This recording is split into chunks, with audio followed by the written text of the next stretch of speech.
I started watching Cowboy Bebop, which is a manga. It's a manga cartoon. Yeah, I've seen it with the missus. It wasn't too bad. I really enjoyed it. It was like lighthearted, but sci-fi enough to keep me interested.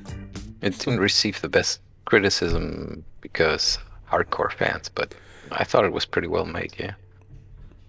Yeah, it's really hard to like transpose manga into a film. I think like manga's so over the top. The acting, the behavior of, you know what I mean? Like, like it's very Yeah, but hard. in regards and having that in mind, I think they did a great job because you could watch it even without having seen the manga anime stuff. Yeah, And still enjoy it. I I mean, enjoyed I've it, seen man. it, but like I don't know, that was 99 or something like that. Yeah. When we saw the anime. Yeah, I enjoyed it. Anyway, guys, welcome. This is Mozsta69 and Ace with another Skrew News podcast. Hope you're all well. And welcome to another episode, our fortnightly podcast. Welcome back. And this week, guys, we're going to start off with, as you can see, some interesting news about a new concept ship called the Expanse, a refinery spaceship that was announced in the latest Inside Star Citizen. And it looks interesting. For me as a miner, I'm really happy that if you like, the supply chain, the end-to-end supply chain is now getting fleshed out with these ships. You've got the guy that mines and gets the resources, and now it can hand over to this refiner, and the refiner can then obviously refine the materials and sell it himself or pass it onto a logistic ship that can then take it out to the market. So Ace, did you get to see the ISC this week? I didn't, and I got to see the ship, and it looks beautiful actually. And that's coming from someone who doesn't like Misc ships that much, but it really looks good. It has that solid industrial vibe going. I like the pots on the sides and stuff like that. Yeah, it looks really good. Yeah. I mean, I've got a picture of it on the screen at the moment. Hey, Barry. That's it. Gadgets are handhelds. Welcome, mate. I'm not a big Misc fan either, Ace. I think my favorite ship is the Prospector at the moment. But now we've got this added to the fleet, and we have the Hull A, which has actually been released, I think, in the latest PTU patch. So that's a cute little ship too. But yeah, like, I don't like the Starfarer at all. I think it's an ugly old beast. But this thing does look ugly nice, if that makes sense, in my opinion. Yeah, it does make sense. It looks utilitarian, it's believable, and that makes it beautiful. Yeah, it's got these two big engines. I'm just looking at a picture of it. It's just paused on ISC. You've got the 8 pods, 4 on either side. So as someone pointed out, that is, hey Hef, welcome to the podcast. That is 2 Prospector full, if you like. 2 prospectors can unload their pods onto this thing, and it can refine it. And then on board, and you can see it on the top of the ship, they said there's 6 refiners. 6 refiners, I think they were called.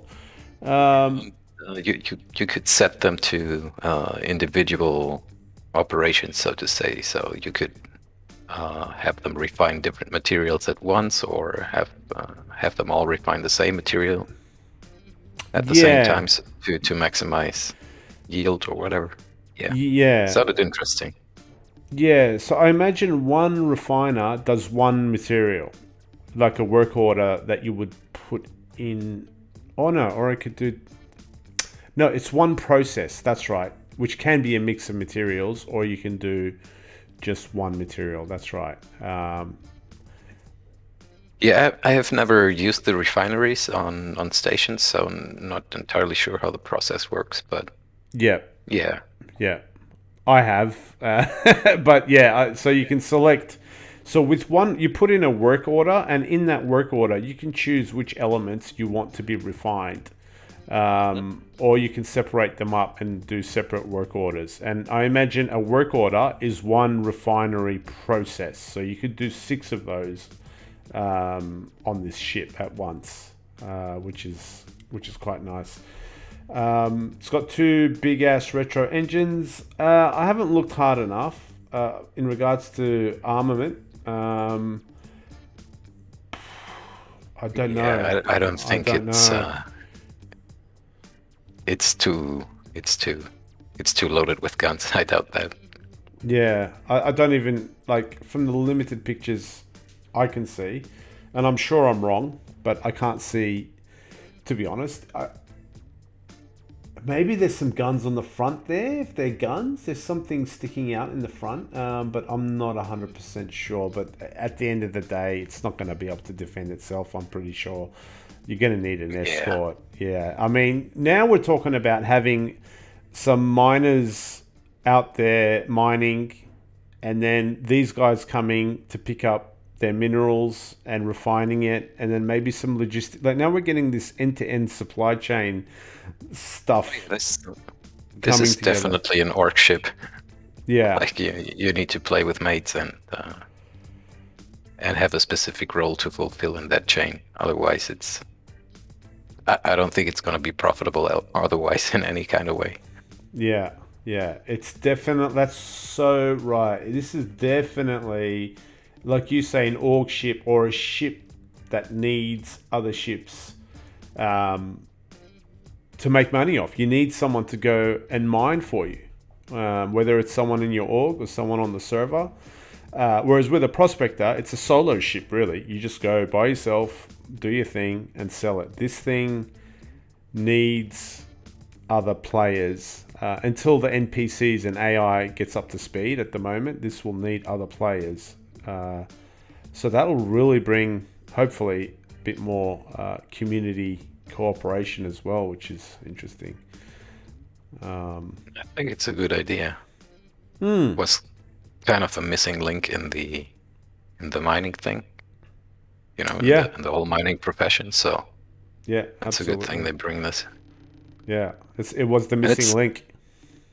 yeah, and those pots they will be detachable like on the prospector, and I don't know how they are going to attach if that's gonna get managed with tractor beams or yeah, I assume so. Got to do it in space. So Yeah, that's the crazy part, right? When they go down this road of these pods and stuff, like, are we actually going to physically see these pods moving around and glitching into the planet and falling over and, that, like that crazy, complicated physics that they're going for? It might be programmed well and run smoothly. I would imagine in the first tier, you just kind of park next to a mining ship and it magically transfers across or something. I don't know. yeah, probably. I don't know. If they manage to get these pods, like, how does it work, dude? Like, I'm a prospector mining. You come and land next to me.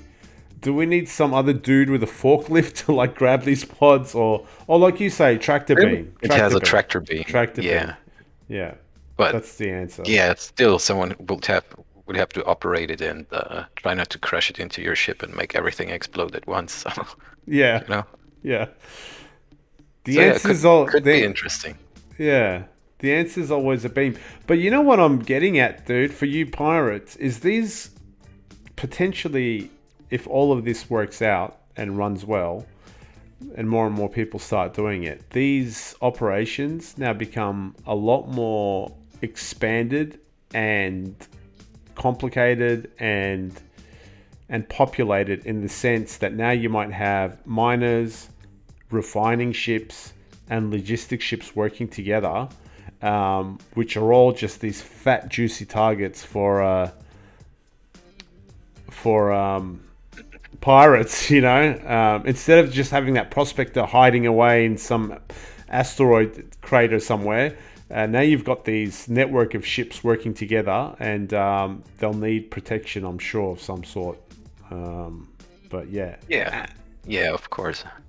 You'll need protection for sure, but that opens the opportunity for other players to who are not into mining directly to play along with miners and be their escorts and such. So I think it might create some fun situations. Yeah. Pretty sure it will, actually. Barry says that he's certified for forklifts. Bring on a Drake forklift, I say. Barry. Or an Origin forklift. Nah, that's too fancy. Drake would be ideal. Yeah. So that's the Expanse. I don't like the name, to be honest. Like a refining ship that looks like this, and it's called the Expanse. I don't really. What's Expanse? Expanse to me should be like an exploration ship name. Yeah, I agree. The name is not the best, but yeah. I'm also not sure what exactly expands on it. Exactly. What is Like, Expanse? I don't. It doesn't. I guess pods contract Maybe. instead of expanding. So Yeah. I have no idea how Expanse fits in with the role of the ship or anything, to be honest. Like the prospect is maybe it's meant in some kind of way, like now you can go into deep space and start mining there and refine your stuff and have the big cargo ship transported off in the big wide open instead of next door asteroid belt. I don't know, man. That's the best explanation I've heard out of the 4 friends I've asked. So you win the award. That's the best. Thank you. Yeah. So just looking at some other sort of pictures here. These two. Sorry guys that are just digesting this podcast in audio form. We're just looking at the Inside Star Citizen side view. I mean, Picture's weird. Like they looked like a fleet of 3 ships approaching. oh, the one before that I just had. Yeah. Oh yeah, there is Looked 3. like There is 3. Yeah, there's one up like a in the combat formation or something. Yeah, mate. I mean, that's how I would want to operate if I had enough people in the org, like a bunch of zebras. Like, if the lions are coming, you just stick together, and if you get attacked, you split up, and 2 of you will make it, 3 of you will die, and 2 of you will make it home. So yeah, there's 3 in this picture. Here's a side view of it again. Yeah, but you're right. It makes sense. Go all together and stuff, and split up as soon as it happens. Yeah. So yeah, guys, the Misc Expanse, a new refining ship that's in concept at the moment. I don't have much details on it, but for those that want to do refining, this looks amazing. Another thing was, I think it was a 1-man ship. When I first saw a picture of this, I thought this was a 2 or 3 or 4-man ship, but I think John Crew said it's a 1-man ship. So indeed. It's a 1-man entry-level refining ship. Right. Okay. Cool. It's a career starter, as I like to call them. Awesome. And then the second part of IC was all the all the 317 stuff, guys. So we'll get stuck into that. 317, the next bit of hot news is 317 is in PTU. I think got a patch today. As expected, it's extremely unstable. Me and actually Barry were playing it yesterday. We couldn't see each other's. He couldn't see my ship at one point. I couldn't see him. He couldn't see me. But that's wave 1, and that's to be expected. We did see the new terminals, Ace, where you could buy and sell your goods. They've changed the interface of all the shop terminals, so you can sell goods now, which is awesome. You can go and loot things and now sell them. And that worked really well. It was really snappy. The interface was really nice. I noticed a little symbol on each item that was the I forgot the exact word for it, but it was almost like the condition of the item. Okay. Yeah, it said like 100%, obviously, because they're brand new in the shop. But it seemed like maybe, yeah, you could buy almost secondhand stuff from maybe some other vendors that, with some worn down equipment or something. So that was cool. We didn't get to refuel, unfortunately. You can buy a staff error at the PTU. They've given us $15 million, so you can go immediately buy a staff error and give that a go. Unfortunately, I couldn't give refueling a go, but we'll have a look at refueling a little bit later on in the podcast in greater detail. And I couldn't really test desync, to be honest. We were so unsynchronized that, like I said, my friend couldn't see my ship, which has never happened before. And he couldn't see me, which has happened before, but not seeing my ship was like a extreme sort of situation. So I'm sure they'll get that fixed. And we went and we saw the river on Microtech with the help of a few other people on the server. We managed to find the river, and it's a really beautiful spot, I have to say. It's quite beautiful. We wanted to hang out there a little bit more and find, I think there's some fruits and collect like items that you can pick from the bushes and stuff, fruits and foods or something that they've added.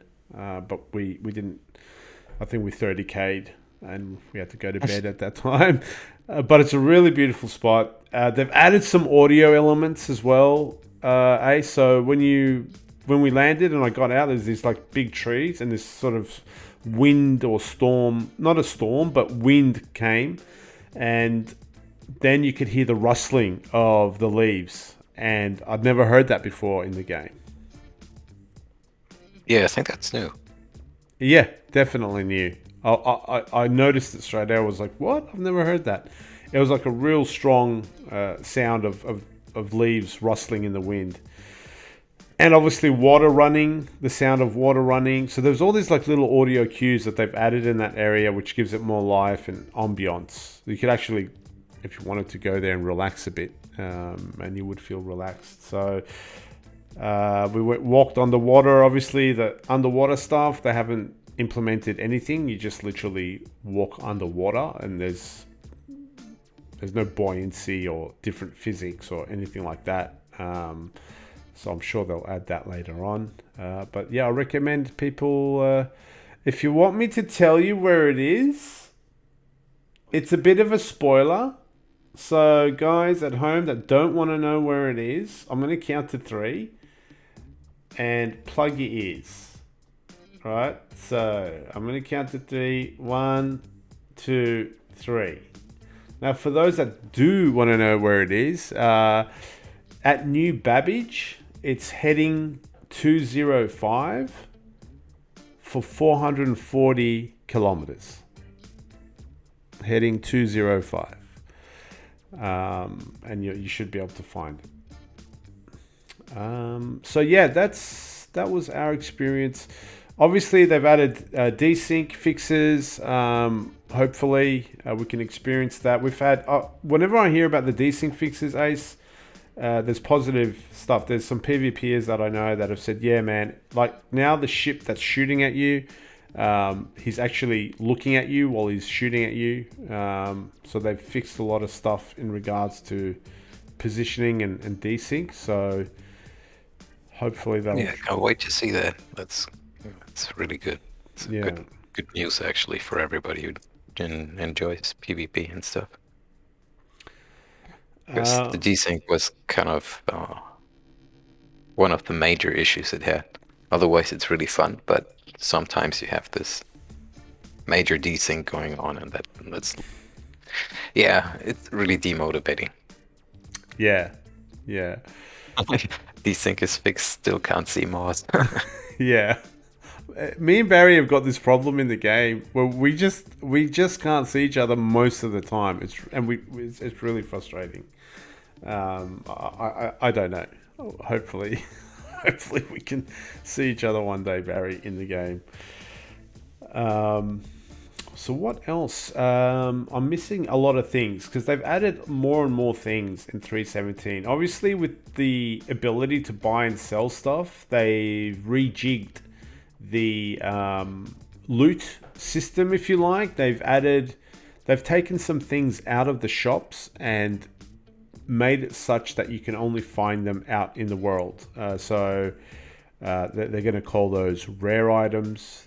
There's rare items, there's uncommon, and then common or something. There's 3 tiers of items, which is good.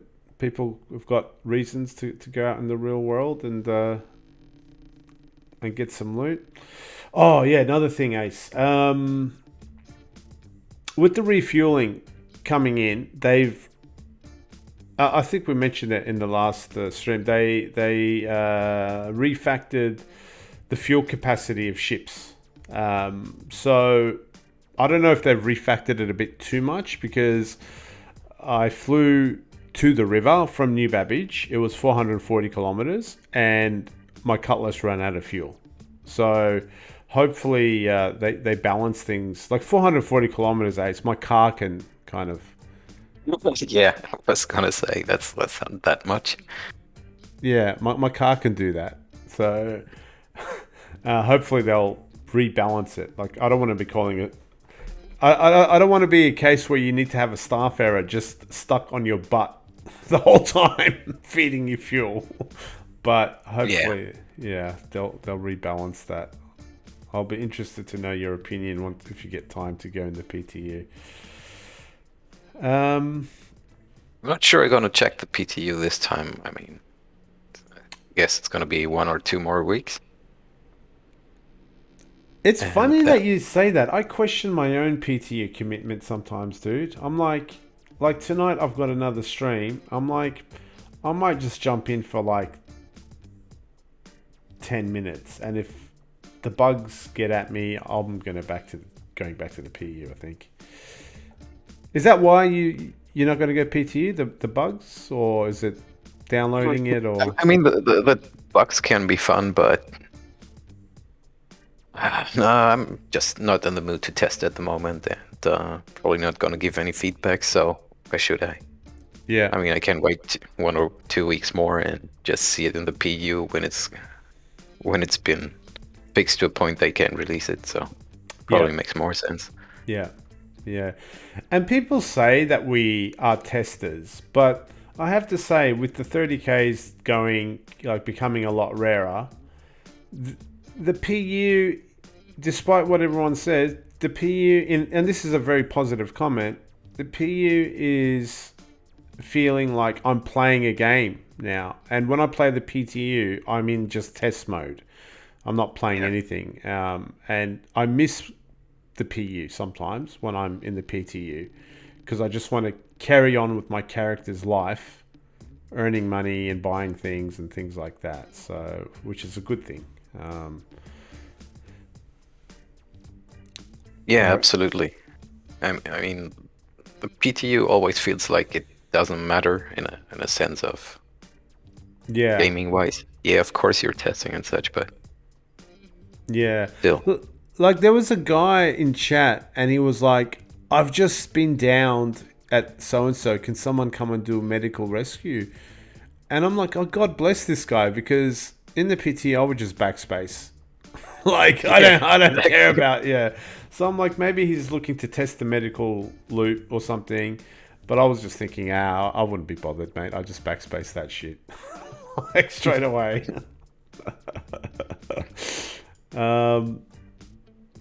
Yeah, but it captures the feeling of PTU versus PU. Yeah. At the moment, for me at least. Yeah. Okay, cool, man. Oh, another thing, food. Food has been refactored, food and thirst, so that it's persistent. So your hunger and thirst will get saved when you leave the game and you come back, which means that you will definitely be, if you don't die, you will definitely be having to eat and drink more as well. And another important thing on the medical gameplay side was they've refactored I think the probability of getting wounded to be a lot higher, because not many people were experiencing like broken arms and legs. And to be honest, the Cutlass Red was pretty useless, but You mostly just died. Yeah, you just died. In 90% of the cases. So, yeah, it's good they added that because gives the whole medical gameplay more opportunity to shine. Yeah, exactly. So that's 317, guys, in wave 1 at the moment, and got patched today. You see landing button. Oh, yes. Yeah. Oh my god, I didn't even use it. Oh, I didn't get the opportunity to land, actually. But yeah, oh my god, how could I forget? That's like the biggest addition ever. That's the feature of the year award goes to that. So yeah. You can Yeah, it was really long needed. you can hail the ATC a press of a button. I just need to figure out what the magic button's going to be. What's your magic button going to be? I think I'll lay it on some key on the mouse. Okay. Yeah. Some spare key. Yeah. Not sure I got spare keys, but yeah, gotta check. Do you use keyboard and mouse, or do you use joystick? I've gone back to keyboard and mouse. Gone back? Yeah, I've gone back to keyboard and mouse. I can't hit shit to save my life with joysticks, man. Oh, wow. Okay. What joysticks did you have? Those Thrustmaster T16000 whatever, or what they're called. Yeah. Don't remember the name. The black and orange ones. Yeah, those entry-level ones. They were fun. I'm gonna say this. It's really fun. Yeah. But it was really hard for me to get precise movements out, and since I work with mouse all day, I'm kind of really used to that and relatively skilled using it. So Yep. I just prefer it. Yeah, whatever's easier. Absolutely. It's also annoying how much space they take up. That's another thing that kind of annoyed me. I had like 3D printed some holders for it, which were attached to the table, and you could like grab over. But mouse and keyboard for me. Yeah, I've got a bit of a limited space where my right joystick and my mouse are on the same sort of playing space, and when I'm switching from flight to FPS, I kind of do this weird shuffle thing for a few seconds, moving the joystick and mouse. So yeah, I have a bit of a space limitation. So that was the reason I printed those holders that you attach to the table, which also sucked in my opinion. But yeah, so I bet there's some solution. Yeah, people have them on. People have them on the on brackets and stuff. Yeah, mounted on the chair. That seemed like a good idea, but you need a special chair for that too. Yeah. So yeah, I get that. So my most weakest point where I'm most exposed is when I'm transitioning from landing and getting out of a spacecraft. All right, cool. Let's go on to last week's ISC, which was the player experience team. We'll just go through that quickly. So there was some new docking artwork of the spaceports, which looked awesome. Obviously, I don't know. The spaceports were good when they came out, but I don't like them at all, to be honest. I don't like. My problem with them is that they are too similar. Like, Hmm. I mean, yeah, the layout is different on all of them, which is good. But yeah, the looks inside are just so very typical. Like, Hmm. it's like they came from a factory and they all look the same. Like, Hmm. And which they probably did, but I mean, I'd like some local decoration or whatever. That's agree. Totally agree. Um, I find like I remember them talking about how they can like procedurally generate this stuff, and if you look closely, man, it to me it looks totally like Star Citizen prides itself on handcrafting, but I think with the spaceports, they generated some procedurally generation tech, and they just let it procedurally generate because I don't think does the design make any sense, rhyme or reason, like where things are located, where staircases are. And I know 100% the signage makes no sense. There's just an overwhelming amount of signs, and they're all just you just ignore them because they make no sense. Can't find anything in an orderly way, and yeah, you can yeah, tell. they're really chaotic and have no living structure to them. So no life experience structure. You know, Yeah, they just feel like you put a bunch of rooms in a Scrabble bag and pick whatever five and connect them however. So yeah. yeah, it's weird. As a guy that plays D&D, it's like those dungeon creator systems where you roll to see what the next room is. Yeah. Yeah, it feels very random. Yeah. Like, So anyway, we've seen some new docking artwork. So the docking area for the spaceport. Sorry, not the actual whole spaceport itself, but we saw. I think where where you go into the hammerhead and stuff. yeah, That yeah, docking for area. the big dock ships. The Yes. So I what's think it called? Yeah, it's docking area, right? yeah, docking area. Docking ports. Yeah. So I think that's being looked at with new artwork. And then my favorite, man, the ship I'm waiting for. Grey box of the Corsair interior was shown with the cockpit and the dashboard and the mess hall. Yeah, it looked really good. I just can't wait for this ship. Yeah. I'm gonna be. I own this ship. I reckon. Yeah, I'm gonna melt. I want it to be my living ship, like where I hang out the most.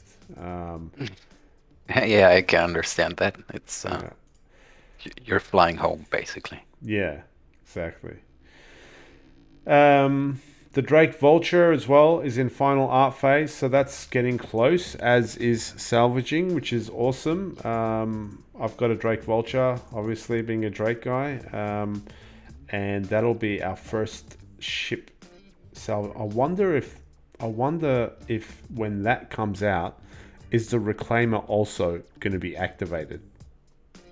I think it's Vulture first, from Right. what I've heard, or what I remember having read. Yeah. Because the day I see the Reclaimer salvaging stuff, dude, I think I'm going to cry. Yeah, it's gonna be epic. Fucking epic, But I right? think they want to get the general game loop working first and then implement it to the Reclaimer, Yeah. which I guess makes sense. No idea, man. Yeah.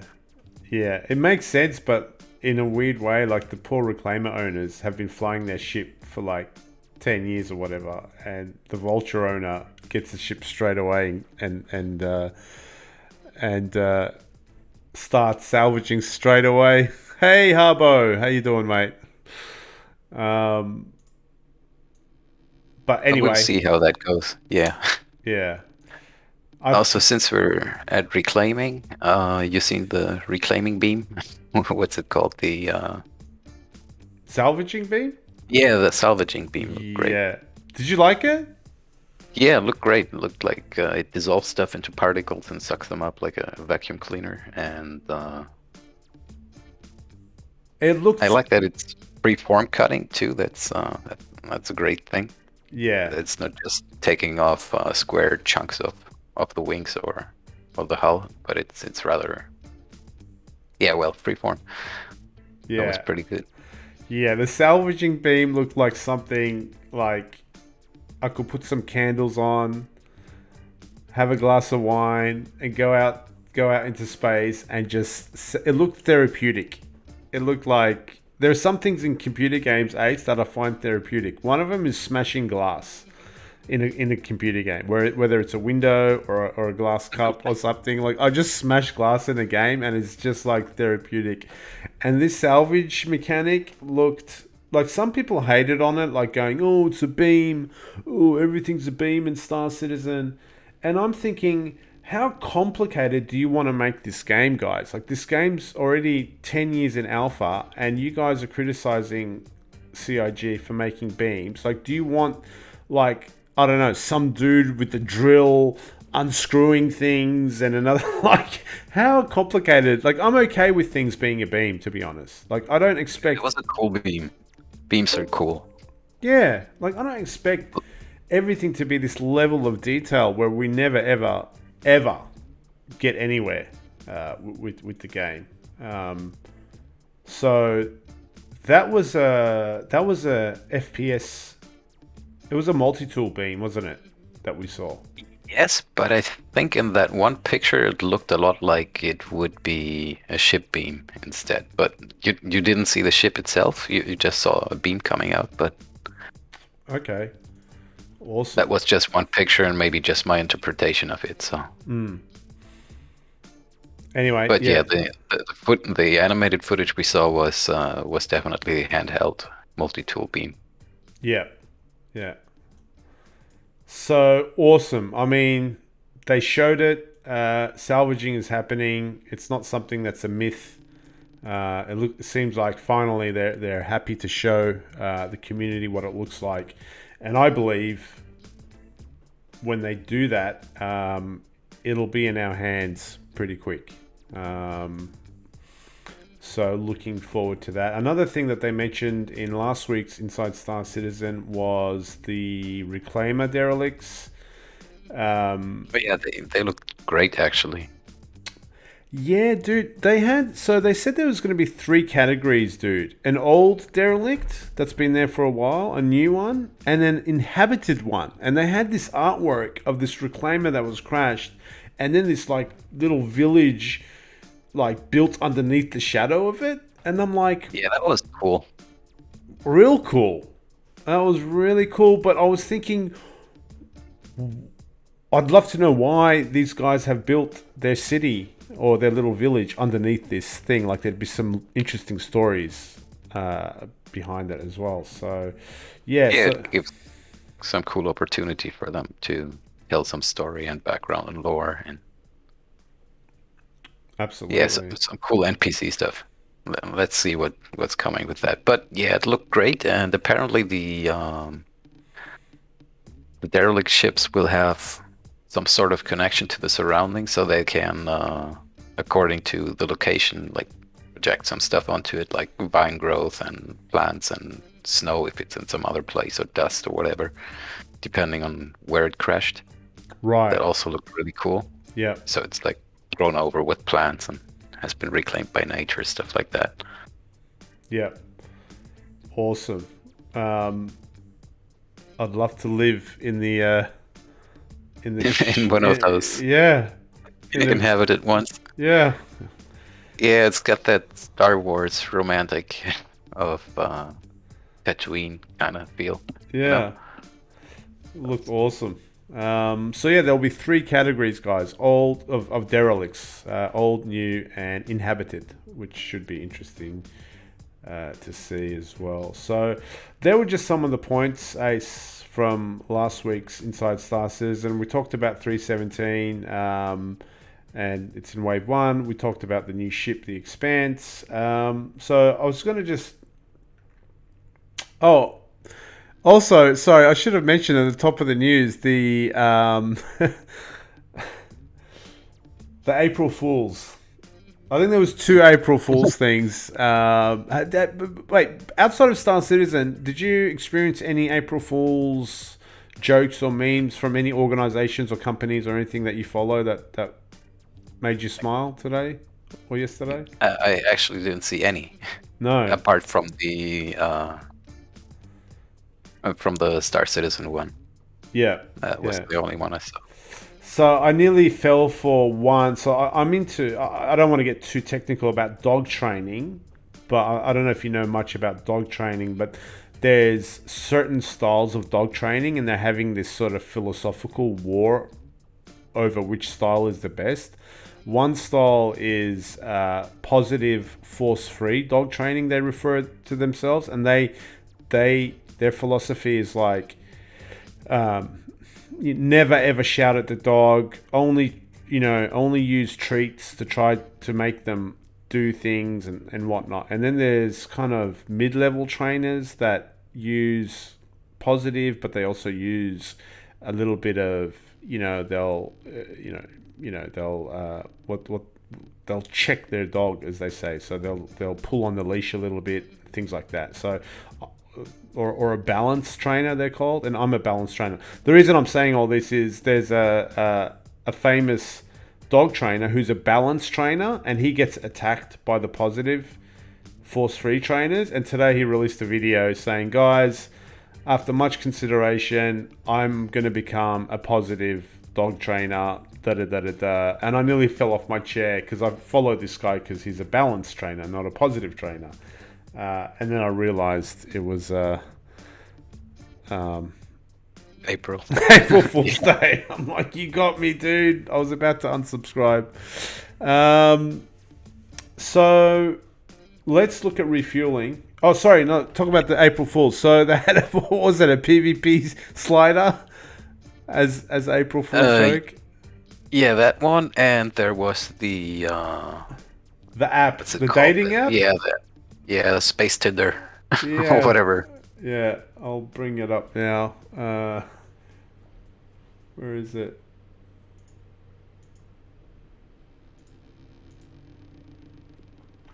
Mesher. Yeah, Mesher. Is that like server meshing, but meshing you with your partner? Something like that. Yeah. But When we built Mesher, we thought we reinvent the wheel. Fire up your Mesher app, make a profile, and in no time you'll be connecting with up to 50. Wow, 50. That's the server max. yeah. 50. Wow, local-minded singles looking for laughs, love, and more. Seeking a flirtatious fling. We've got PTU cuties ready to party. Fancy something a little bit more serious? We've got long-term romance on lock with persistent relationships coming in a later patch. It's just CIG taking the piss out of themselves, which is... Very much, yeah. And Yeah. I like that. The humorous approach to them knowing. Yeah. Like the 50-player thing is right on the nose. Speaking of later patches, it should be noted that this Tier 0 implementation of Mesher is pretty bare bones. It only lets you upload one image and has a brutally low profile character limit. Fear not though. Lovelorn of the galaxy, just like everything in Star Citizen, we're already iterating on Tier 1 with video, holographic support, more hilarious emojis, the ability to swipe left instead of swipe right, and a bunch of quality of life features you didn't even realize you needed. Of course, Mesher will extend beyond Stanton. Of course it will. Because it's server meshing. We're talking hundreds of star system. Not 100, but hundreds. This is actually quite funny.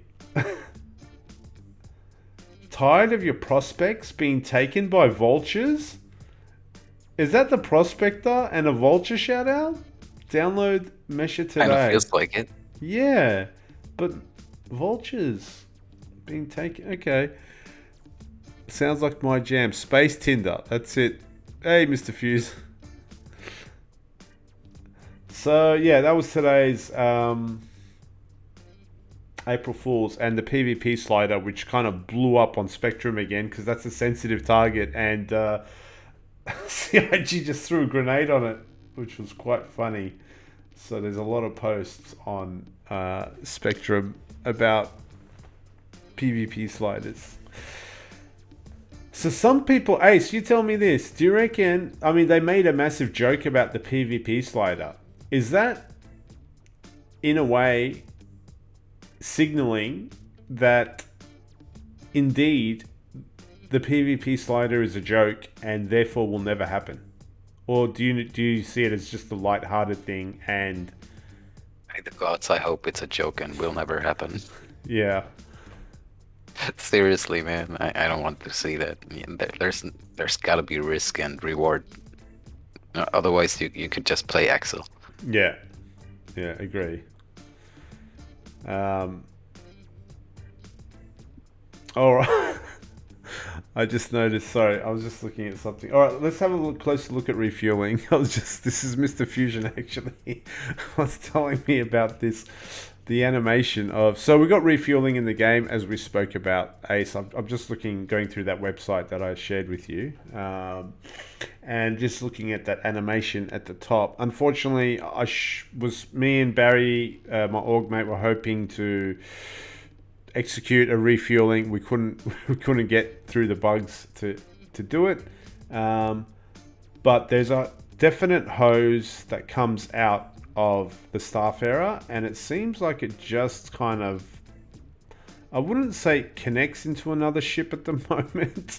It just points at the cockpit of the Gladius anyway, in this animation, and that's the extent of it. I think if you think about it logically, there should be like a fueling port or something coming at some point, I guess. Well, I'm not as stringent as everyone else, Ace. You know, it's very complex with all these different size ships. They've all got their own different designs, and they're all probably going to have to be at different angles depending on where the fuel hole is or whatever, fuel inlet, fuel tank. So it's very complicated when you've got 150 ships.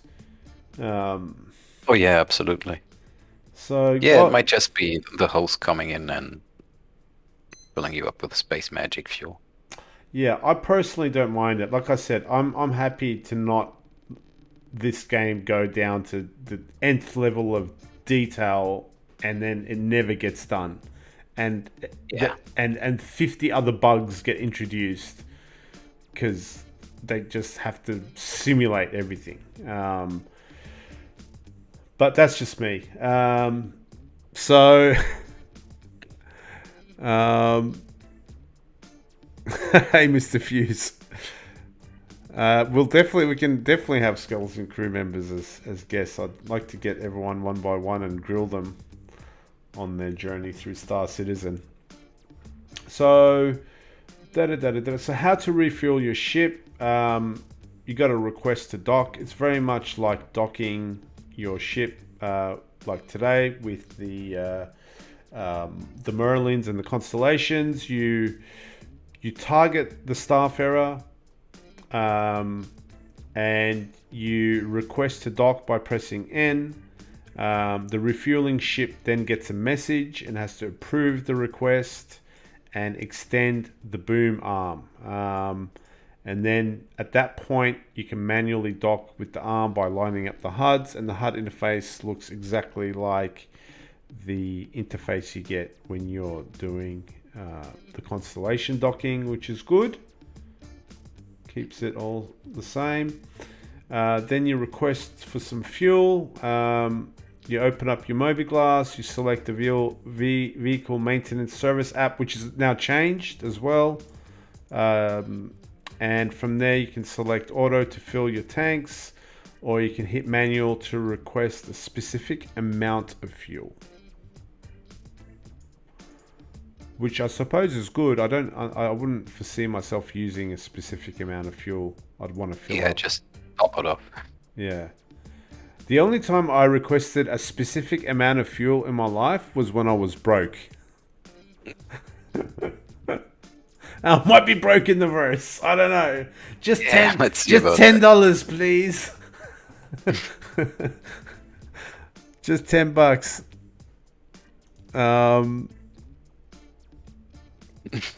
When I was a college student, Ace, that was how I rolled.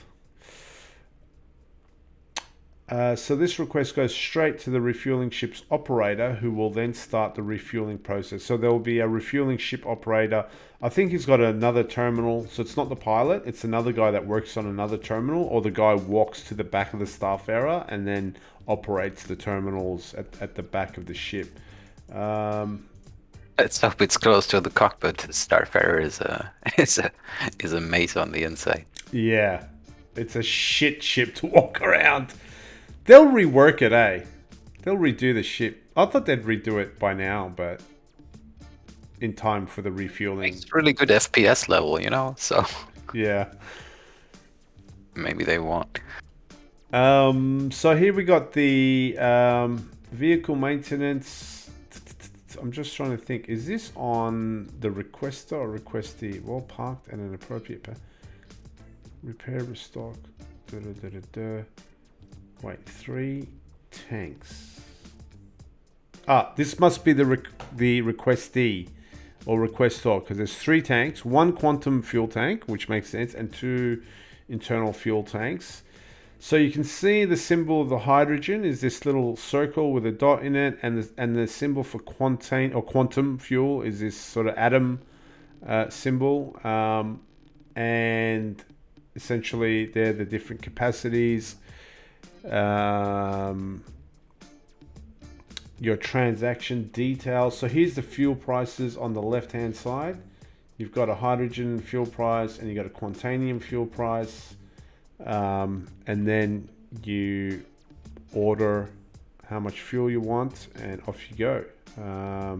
So this is what it looks like on your mobiGlas when you're buying the fuel. I wish we saw this yesterday, but we couldn't get the chance. But anyway, so now I'm succumbed to like reading it on the website. And then there's that other overlay you had open earlier, the one with the round thingies where you can select how much fuel is pumped into the ship at what speed. Yes. Wasn't there like some mini game involved in the whole thing again? Yeah. So on the Starfarer side, on the Starfarer sides where it's a little bit more. So you got, first of all, you got to fill your fuel pods. So how do you do that, right? So filling the pods on the Starfarer follows the same process as refueling your own ship. You open up your mobiGlas, select the vehicle maintenance service, and pick which fuel you'd like to stock up on, and select manual. This will let you individually fill each pod with as much or as little fuel as you need. Keep in mind, you can't fill a pod with more than one type of fuel, obviously hydrogen or quantanium, so choose your options carefully. You're also able to reallocate fuel between your pods if there's empty space to do so.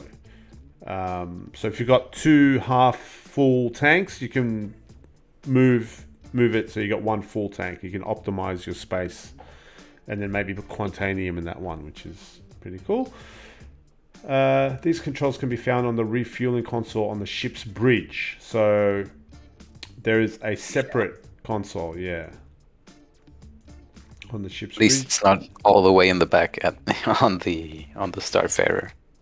Yeah, you just get lost. Yeah, you know there's that catwalk where you have to go into 0G and walk outside. Yes. Yeah. That would suck if you had to, like, for every refuel you had to walk all the way back there and stuff. Oh, totally. Especially if you went into EVA mode and you had to like levitate down the freaking thing and wobble around, and that would suck. You're able to reallocate fuel between your pods if there's empty space to do so. These controls can be found on the refueling console on the ship's bridge, or you can walk onto the catwalk and use the individual interface for each pod. So at the back, each pod has its own interface, which we can see here. I'll expand that out. Here you go, fuel pod 6. It's got hydrogen. It's got the hydrogen symbol, 100% full. CR60. Don't know what CR60 refers to. No idea. No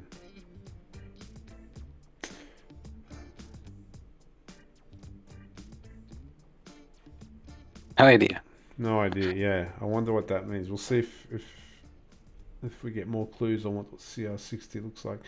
And then accepting the fuel request with your filled fuel pods on hand. So this is the Starfarer side of things. Make your way to the person requesting a fill up. Access the console on the bridge behind the pilot's chair and select the refueling mode. Press the button on the bottom of the screen to deploy the boom arm, then accept the docking request. The request will show up on your HUD similar to a friend request. So let's have a closer look at this picture. There you can see a boom connected to, well, not really connected, but pretend connected to an arrow. And we've got some hydrogen fuel again in this tank, fuel pod 4 here, and there's 51% of fuel left. Sorry again, guys, for anyone that listens to this in audio format. But it's on the website. I'll put the web link below so you guys can all have a look. And then, so that's just accepting the fuel request. Then this is interesting, man. You set your own price. Yeah, of course. That's awesome. That's really awesome. That'll make it like actually worth it using it in places like Pyro. Yes, of course, because like you probably have to just ramp up the price, and the guy's desperate. You triple the price. Don't see the point. Despite the fact you were going to buy one, right, Mr. Fusion? I think refueling. I think once you see that your ship runs out of fuel really quickly now, yeah, it'll be interesting to see how they tweak that out. And when Pyro comes out, there's not going to be any. There's going to be like maybe one refueling station or something, or maybe two. Who knows? So Starfarers will be much needed in Pyro. Yeah, not only then, no, it's already hard to refuel as a pirate. Sometimes you're too far out from Grimhacks and you can't just fly back, and or you can't refuel everywhere. My God, I forgot about that side of the fence, dude. The black market. Pirates, of course. They can't land and refuel.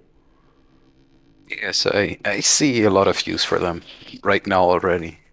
Especially if you say they tweak the fuel consumption and...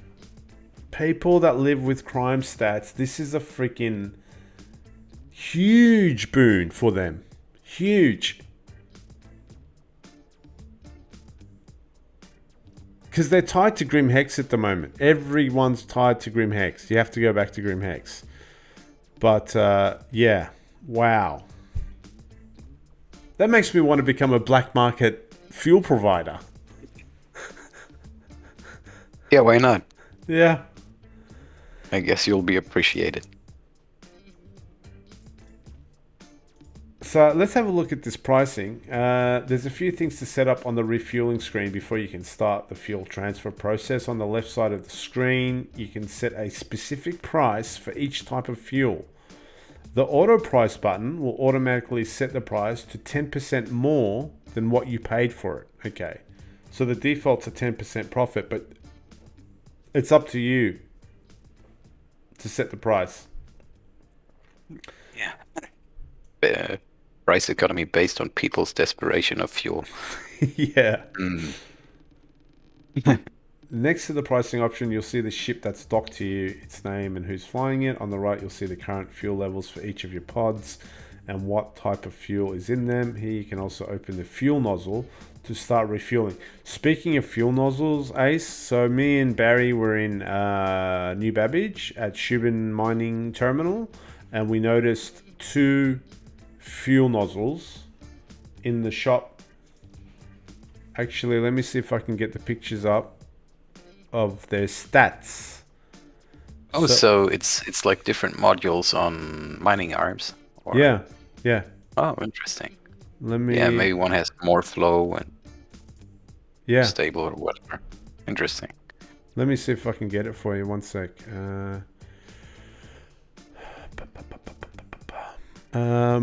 Profit versus time is going to be really bad. 10% equals a few hundred AUC.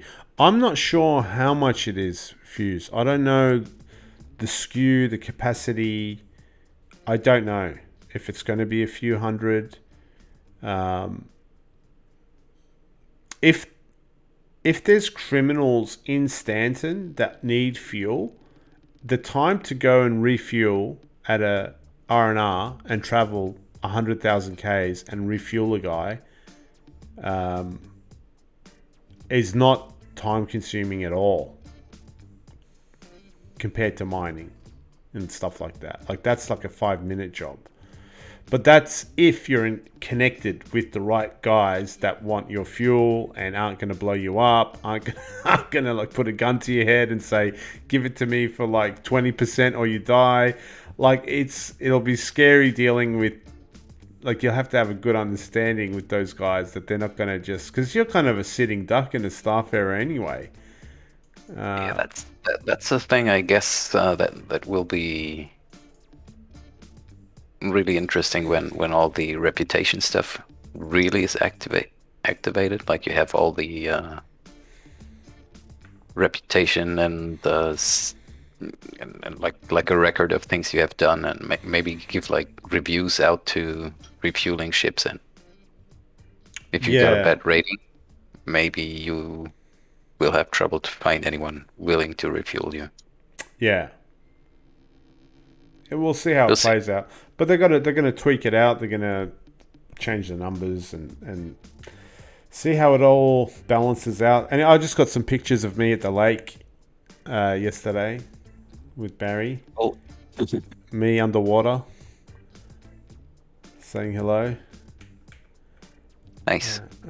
Here is the two nozzles. So we got the Northfield fuel nozzle for $11,250. Both of them size 2, so it's a size 2.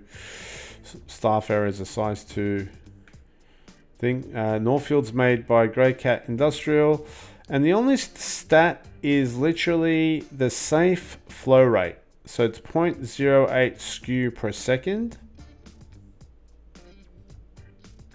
Flow rate, allowing for a greatly increased overall flow rate. The Northfield fuel nozzle from Grey Cat prioritizes the fast and efficient transfer of fuel.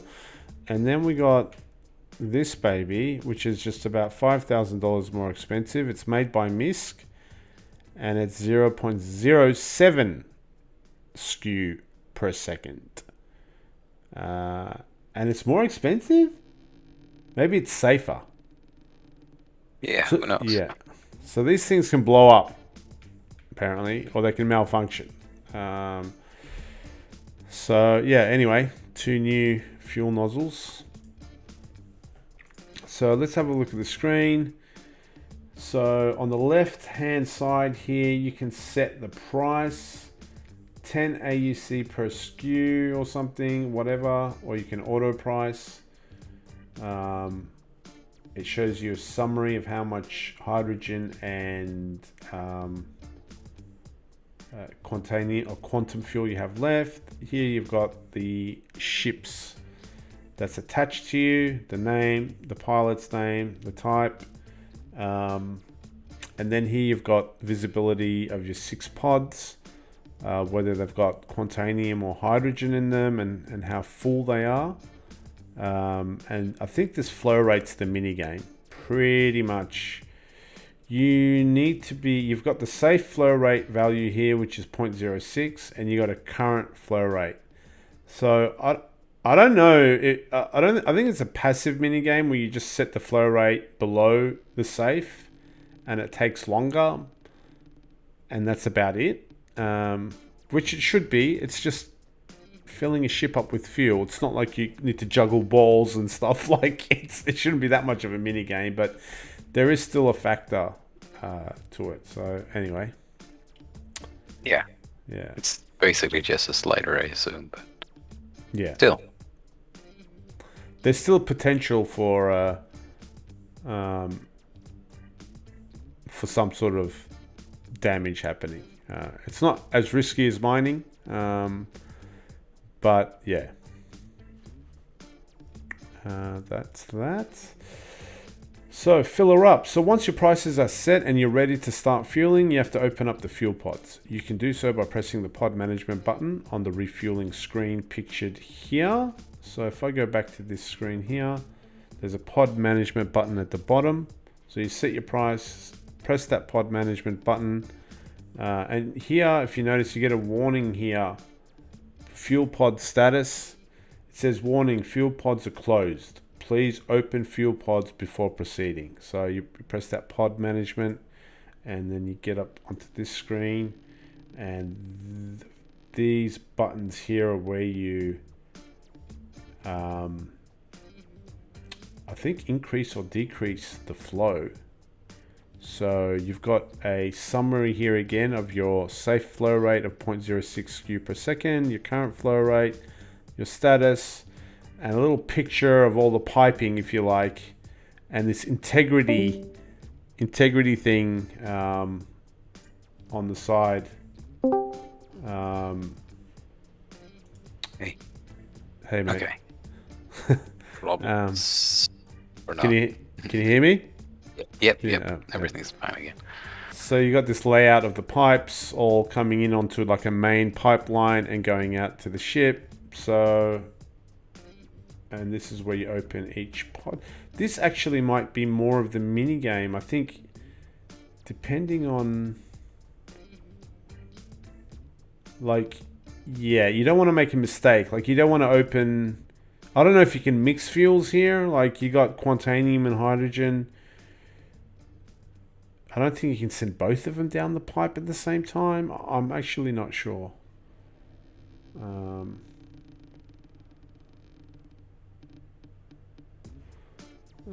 I wish I could have tried it out last night, but I couldn't. Yeah, we're gonna have to check it out to see how it really works. So that's it. That's refueling. It's in the game. We have a new game mechanic, which is awesome. So moving on. Just to wrap things up. So there's a little lore update, guys, from the lore team. And as usual, when they do a lore update, it's like, God bless them, there's like, I don't know, 20 articles, 20 or 30 articles. So what me and Ace have done, we're going to just pick out our favorites. Sorry, Ace, I've been waffling on for a long time. No worries. So I'm just going to open this up.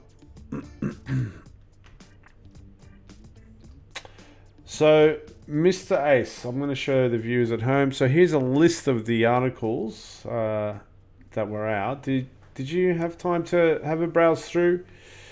Anything stick out for you? It's a little one. Yeah, I like the synth world approach. The famous for not being finished yet one. Not so much the idea of it, but the idea of why it exists. Because like after the accidents with the terraforming on, what was it, Garen? Was it Garen? I think so. Yeah. Yeah, Garen 2. Yeah. They opted instead to create their own planet, so to say, instead of terraforming others and destroying ecosystems and whatnot. So yeah, that was an interesting idea of why it came into existence in the first place. Wow. So we're talking about a synthetic planet that the UEE made. Is making. It's not done yet. Is making. Wow. You know, I don't know why, but as a guy that grew up with Transformers, I'm just fucking Cybertron, the home planet of the Transformers, is in my brain. It doesn't make any sense, but yeah, wow, man. I mean, if we ever get to the stage of seeing these planets ever in this game and landing on these things. Like, oh my god. So, Synth World. So if you look at it from a slightly different perspective, it's the first step towards a Death Star in Star Citizen. So Oh!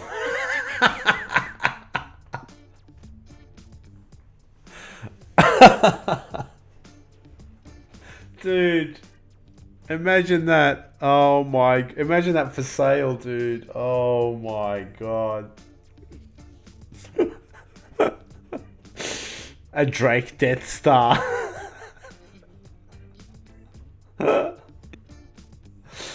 Oh, you made me laugh, dude. yeah, but I like the idea of why they're actually building one.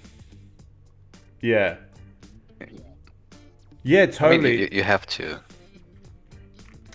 give some sort of explanation as to why you'd build an entire planet. So Yeah. That's crazy, though. That's a crazy project. That's the mother of all engineering projects. Synth World is an incomplete artificial planet located in the green band of the Kronos system. It's called Kronos 3. United UEE, sorry, in the Kronos system of the UEE. In 2872, which is what, we're in 2951? 52? Are we in 2951? 52 or 52 now, I guess. 52?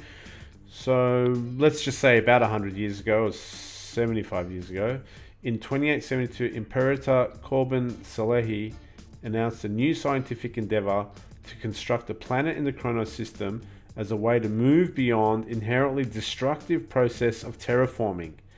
Made unpopular at the time thanks to the massacre of Garan 2, as you mentioned, Ace. The project was designated Project Archangel and construction began immediately. The proposed synth world would ultimately have a radius of 7,500 kilometers and is projected to have an Earth-like gravity upon its completion. However, its continued setbacks, no visible end date, and the many financial scandals that have stemmed from it have made synth world a point of contention amongst humans.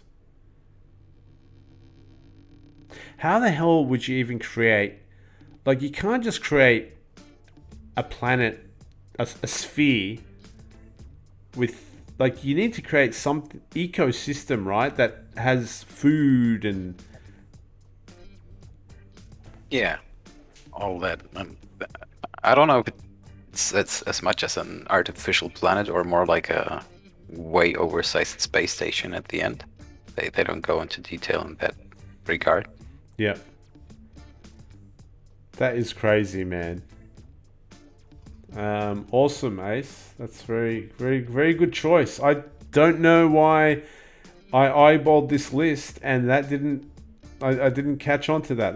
That's a really good pickup. So, my little favorite. Also, like the ironic parallels to the game itself. However, its continued setbacks, no visible end date, and the many blah blah blah blah. You know, that Yeah. added a layer of humor to it.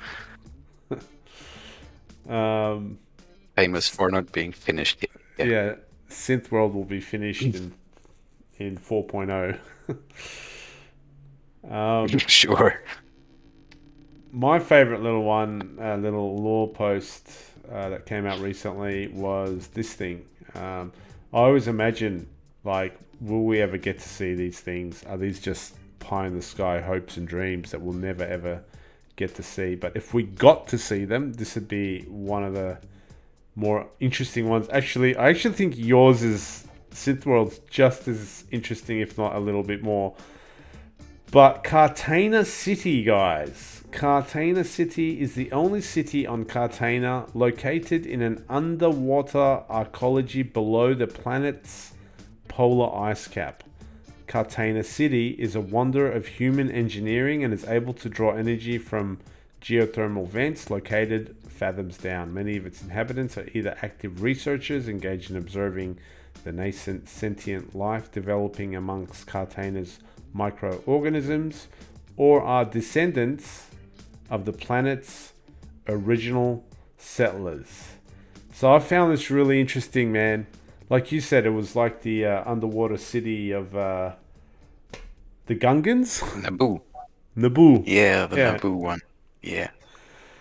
So I mean, we're talking like they've always said spaceships can't go underwater, right? Because they're built to keep pressure